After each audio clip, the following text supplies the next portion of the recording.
Welcome to the Chronological One-Year Bible, January 28th. Today's reading is Job chapter 32, verse 1 through chapter 34, verse 37.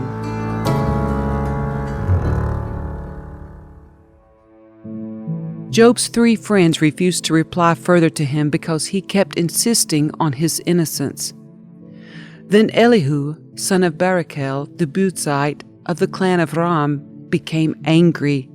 He was angry because Job refused to admit that he had sinned and that God was right in punishing him. He was also angry with Job's three friends, for they made God appear to be wrong by their inability to answer Job's arguments. Elihu had waited for the others to speak to Job because they were older than he, but when he saw that they had no further reply, he spoke out angrily. Elihu, son of Barachel, the Buzite, said, "I am young and you are old, so I held back from telling you what I think. I thought those who are older should speak, for wisdom comes with age. But there is a spirit within people, the breath of the Almighty within them that makes them intelligent. Sometimes the elders are not wise.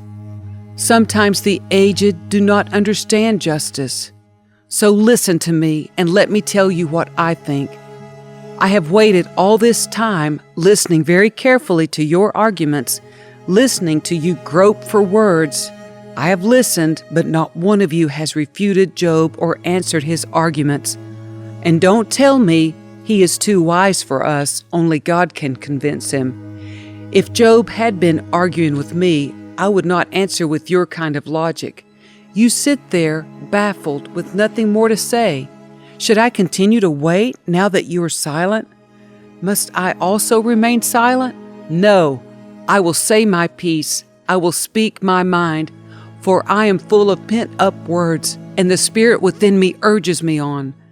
I am like a cask of wine without a vent, like a new wineskin ready to burst. I must speak to find relief, so let me give my answers.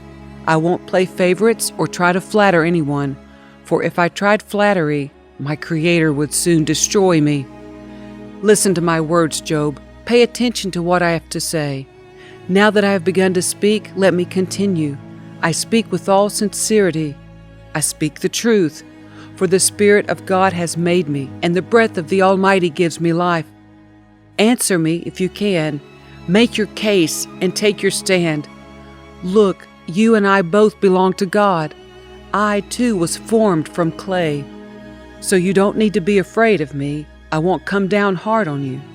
You have spoken in my hearing, and I've heard your very words. You said, I am pure, I am without sin, I am innocent, I have no guilt. God is picking a quarrel with me, and he considers me his enemy. He puts my feet in the stocks and watches my every move. But you are wrong, and I will show you why.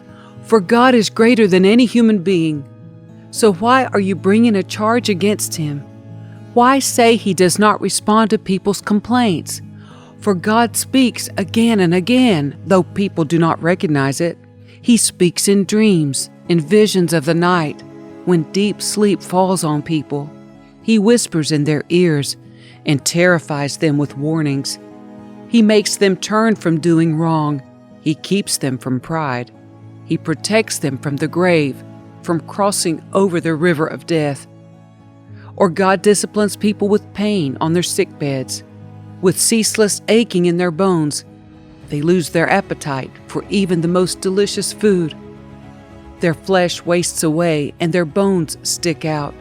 They are at death's door. The angels of death wait for them.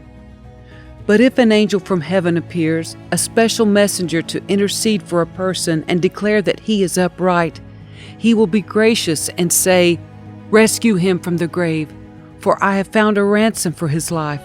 Then his body will become as healthy as a child's, firm and youthful again. When he prays to God, he will be accepted, and God will receive him with joy and restore him to good standing.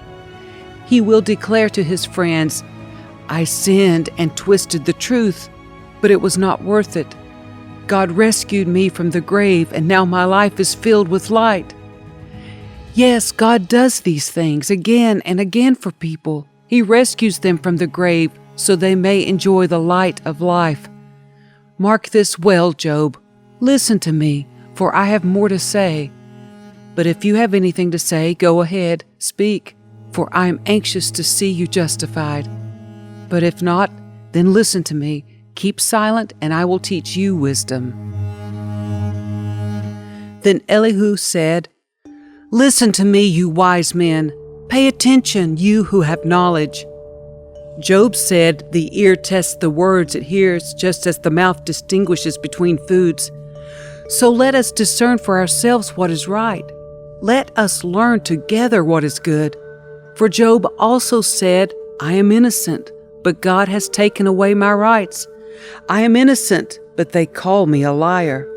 My suffering is incurable, though I have not sinned. Tell me, has there ever been a man like Job, with his thirst for irreverent talk? He chooses evil people as companions. He spends his time with wicked men. He has even said, Why waste time trying to please God? Listen to me, you who have understanding. Everyone knows that God doesn't sin. The Almighty can do no wrong. He repays people according to their deeds. He treats people as they deserve. Truly, God will not do wrong. The Almighty will not twist justice. Did someone else put the world in His care? Who set the whole world in place? If God were to take back His Spirit and withdraw His breath, all life would cease, and humanity would turn again to dust. Now listen to me, if you are wise. Pay attention to what I say.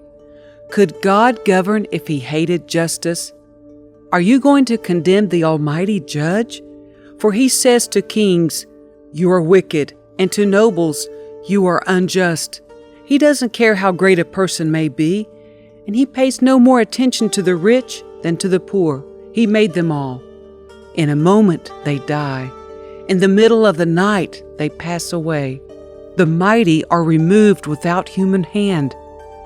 For God watches how people live. He sees everything they do. No darkness is thick enough to hide the wicked from His eyes. We don't set the time when we will come before God in judgment. He brings the mighty to ruin without asking anyone, and He sets up others in their place. He knows what they do, and in the night He overturns and destroys them. He strikes them down because they are wicked, doing it openly for all to see. For they turned away from following Him. They have no respect for any of His ways. They cause the poor to cry out, catching God's attention. He hears the cries of the needy. But if He chooses to remain quiet, who can criticize Him? When He hides His face, no one can find Him. Whether an individual or a nation, He prevents the godless from ruling so they cannot be a snare to the people. Why don't people say to God, I have sinned, but I will sin no more? Or, I don't know what evil I have done. Tell me, if I have done wrong, I will stop at once. Must God tailor His justice to your demands? But you have rejected Him. The choice is yours, not mine. Go ahead, share your wisdom with us. After all, bright people will tell me, and wise people will hear me say, Job speaks out of ignorance. His words lack insight. Job, you deserve the maximum penalty for the wicked way you have talked, for you have added rebellion to your sin. You show no respect, and you speak many angry words against God.